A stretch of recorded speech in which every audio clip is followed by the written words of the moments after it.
But there's a huge news story happening right now that I want to get into, and we're going to get into a very special guest interview right now on the program. A primary election is often the most important part of the electoral process, and by denying over 2.6 million New Jersey voters the right to cast a vote in the primary election, the state of New Jersey has disenfranchised nearly half of its electorate and hereby given private political parties and partisan voters a greater and unequal access to the voting franchise. As a result, New Jersey's elections are not free, they are not equal, and are not constitutional for the reasons demonstrated herein. That sounds like a big deal, right? There's a lawsuit happening, and hopefully you've heard about this, in New Jersey. A lawsuit has been filed in New Jersey federal court challenging the constitutionality of partisan primary elections. The idea being, I thought all of us have an equal say and an equal vote in the voting process, but maybe we don't. Chad Peace is the president and founder of IVC Media, LLC, which of course is dedicated to helping nonprofits, candidates, and other political causes by giving them the tools they need to be competitive. Over the last 5 years, Mr. Peace has managed and developed campaigns to increase grassroots voter involvement, to draft candidates to run for U.S. Senate, to promote California's Proposition 14, which is the nonpartisan primary initiative, and to reach out to otherwise ignored and otherwise disenfranchised voters. Mr. Peace graduated from UCLA with degrees in economics and philosophy. Mr. Chad Peace also holds a law degree from the University of San Diego. Mr. Chad Peace is also a licensed attorney in California. Some of his websites that you need to check out are ivcmediallc.com or independentvotercontact.com. Also check out creativeround.com, endpartisanship.org, and the Independent Voters Network website, ivn.us, just to name a couple. Mr. Chad Peace, it is so great to have you on the program. Thanks so much for a couple minutes of your time. Very nice to be here. Thanks for having me. Big news, and I wanted to bring you on and ask you about this because I haven't heard too many folks talking about this. Can you tell us first, Chad, what is your role in this lawsuit that's been filed in New Jersey, and explain for our listeners, what is this lawsuit all about? Right, well, I'm the legal strategist. I basically developed the strategy, put the idea of the lawsuit together, and wrote the complaint and organized the legal team. In a nutshell, what the lawsuit is about is really, for the first time, defending voter rights not based on groups of people, but based on your individual right to vote. Most people probably aren't aware, but the last 50 years or so, the two main political parties have been doing everything they can in the courtroom to disenfranchise voters who don't vote lockstep with the party, right? So whether they're third-party voters or they're voters that now are in significant numbers are leaving the parties, are really shut out of the primary process. And as most of us know from watching CNN or MSNBC or Fox News, when it comes to election time, you see those big maps that are red and blue, and then there's a few purple states. Well, those few purple states are the only ones that are competitive in the general. So what does that mean? That means in every other district that's red or blue, the real election occurred during the primary, right? Right. So this is at a time when less than 9% of the people vote in primaries nationwide, when almost half of the voters consider themselves independent voters. We have a system that forces you to join a party in order to participate at the most meaningful stage of the election. So really all our lawsuit is asserting is, one, that the right to vote is fundamental. Two, that you can't condition my right to vote on giving up my right not to associate with one of the major parties. right? Right. And third, that if the major parties are going to conduct private primaries and they're going to exclude voters, they're going to go into the courtroom, use all their legal power to prevent anybody else but their party from voting in the primaries.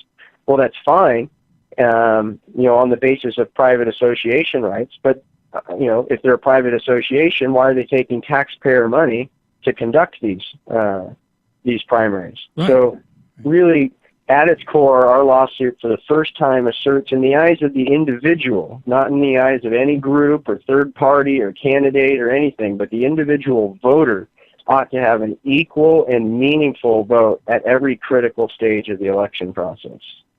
And that's so important, Chad, because anytime I speak with my friends or I bring up the topics of voting for third parties, alternative parties, which I do all of the time on this program. I'm a firm believer. I voted for Green Party in 2012. We've interviewed Buddy Romner on this program. We've interviewed Jill Stein on this program. Mm-hmm. And, I'm pretty excited that Bernie Sanders might run in 2016. But anytime I bring up this topic, Chad, the first thing I hear from anyone is, oh, well, if you don't vote for the Democrats or the Republicans, you're wasting your vote. How do you respond to that, Chad? Well, I think I responded as because it's partially true. I think voting with your conscience is hard to say that's a wasted vote, but it's really a symbolic vote, right? And I think that goes to the core of what our lawsuit is asserting. It's only a symbolic vote because the election rules have been rigged so that, like I said, whether you're supporting a Green Party or independent or whatever it is, the real quote-unquote election occurred in the primary. I mean, that's what the media tells you. That's what all the public dialogue tells you. And so when you have the most critical stage, which is the primary, that sets up the field of candidates that everyone gets to vote for. And so when you go through 6 months of an election cycle before that primary and the media tells all the voters, here's the two credible candidates, I mean, it shouldn't be a shock to people that it's impossible for third-party and independent candidates to have a chance. Right. But like I said, this lawsuit is all written through the eyes of the voter. It's not about parties. It's not about starting them, ending them. It's not about candidates. It's not about independent candidates or third-party or Republicans or Democrats. We believe that if all voters, regardless of their party, are given a chance to equal meaningful participation at the election process, we will get representatives that are more accountable to the general electorate. And as a consequence, instead of acting like leaders of a party, which I think more and more of us are agreeing that our representatives don't really act like representatives, they act more like party leaders, that we will get a more accountable representative. And I think as a consequence of changing that dialogue, we'll end up with more independent and third party and candidates that may still be Republican and Democrat, but they won't act like the Republican and Democrats that we're seeing today who, salute to the party line because if they dare to step out of it, they get trashed by their own party in their own primary. Right. And Chad, if folks are just joining us, we're speaking with Chad Peace. He's the legal advisor and national legal strategist to IVP and in partisanship. The folks who are behind this lawsuit filed in New Jersey federal court challenging the constitutionality of the partisan primary elections. And Chad, do you is this only in New Jersey or what about the other states? How does it? Well, right now out? it is.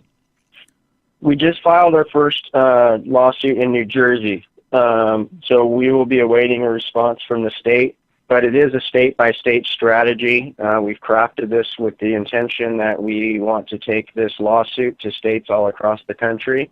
We have about 10 states on our quote-unquote target list of states that are probably the most egregious offenders of individual voting rights.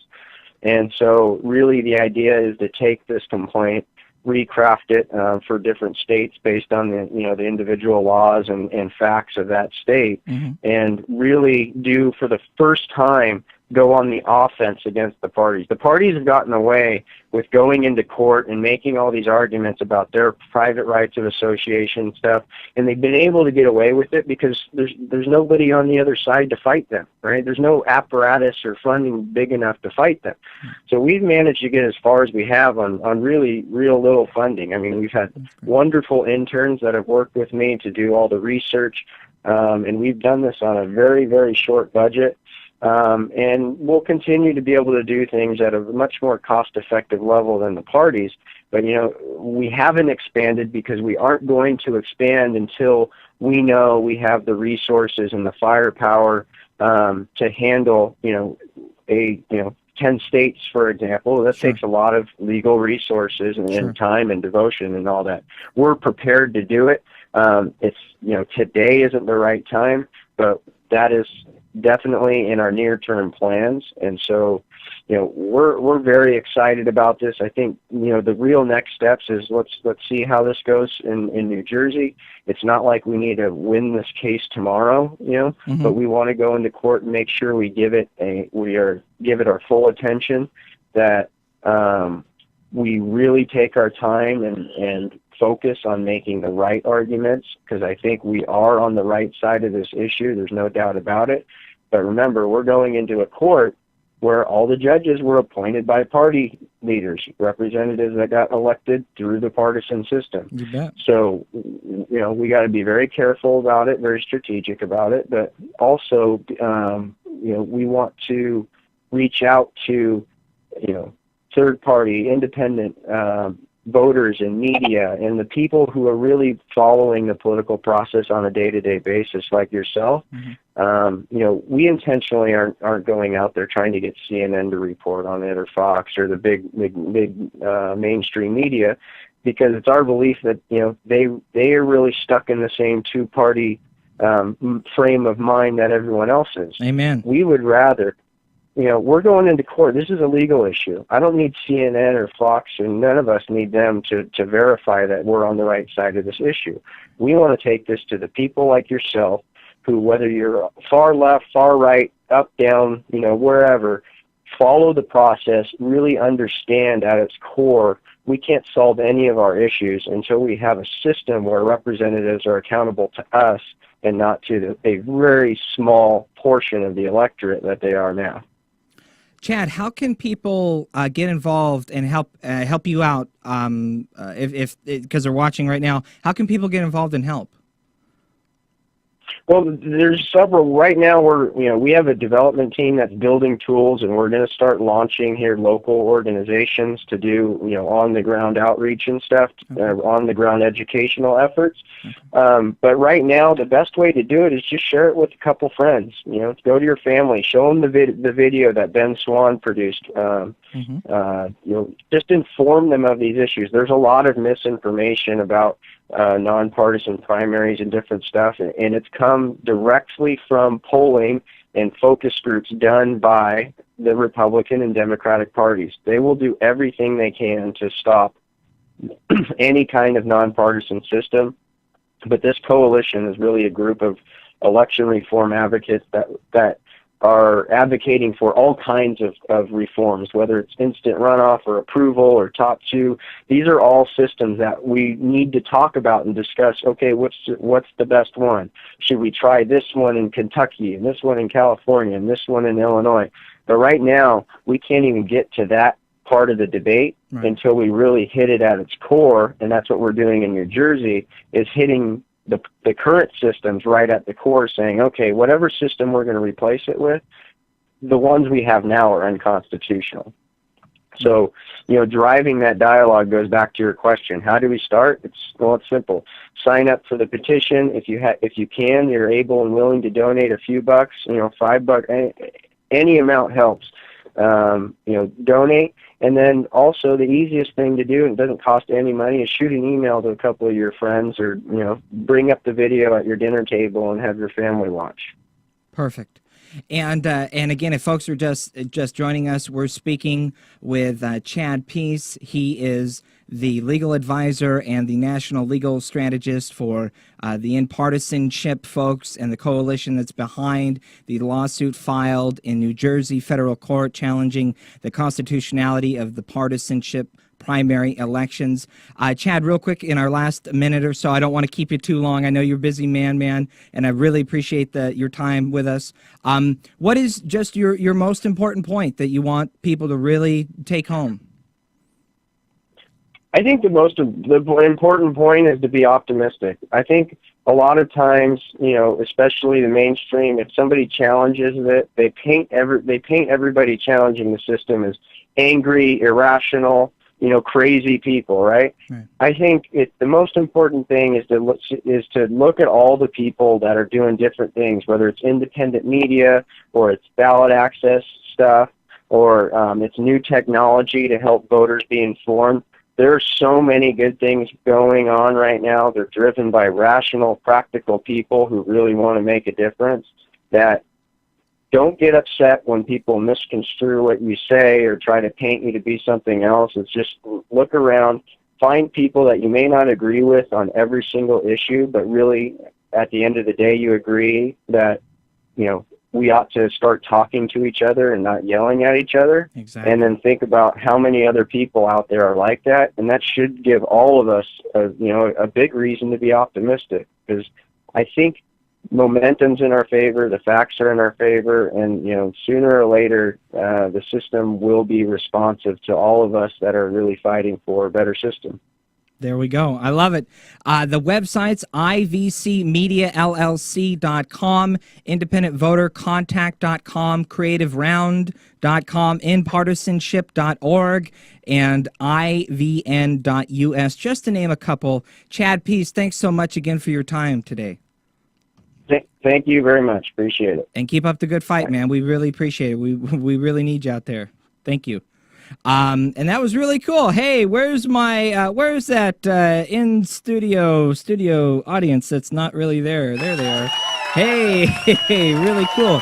And I thought that was interesting. This lawsuit filed in New Jersey, the inpartisanship.org coalition filed suit last week in district court in New Jersey, demanding that every voter should have an equal and meaningful vote at every stage in the voting process that is state funded. I mean, it only makes sense, regardless of your party affiliation or non-affiliation. And I know as an independent, as a alternative, it's so hard to continually ram up against this, never-ending brick wall of status quo. I mean, you look at the numbers. 47% of New Jersey voters choose not to register with a political party. 42% of American voters are now self-identifying as independents or unaffiliated voters. Well, if you vote for a third party, you're going to waste your vote. Yeah, maybe 50 years ago, when the Democratic Party was still a viable, alternative solution, right? And the Republican and Democratic parties have prevented attempts to allow nonpartisan voter participation in many states. Coincidence? What about that First Amendment right of association, right? And but going back to what Chad's talking about, it comes back into the primary elections. Those primaries that are conducted at significant public expense. Fewer than 8% of all registered voters participated in New Jersey's primary election, just to throw numbers out. And it costed $12 million, by the way, for the taxpayers there. This amounts to about $92 per vote cast. And 2.6 million New Jersey voters are not allowed to vote in the primary election unless they either join the Republican or Democratic Party. And, there's something up with that. There's got to be something wrong with that. And I believe that while, the two major parties, continue to maintain their status quo, their job security, of course, in the election process. I mean, the status quo is doing just fine, thank you very much, and for the status quo, right? And a party's strength should not be derived from institutionalized rules, laws, court proceedings. Instead, its strength needs to be measured by the ability to represent we the people. The whole fundamental purpose of having elected representatives is to represent the people who elected you. Is that not the purpose? Right. So what, and are they doing that? No. All that matters is the money. 95% of the time, the candidate with the most money wins. So you tell me, what do they care about? Do they care about what you think? I don't think so. But that, I mean, what do you do, right? So you organize. You do what Chad Peace is doing. You file lawsuits in New Jersey, right?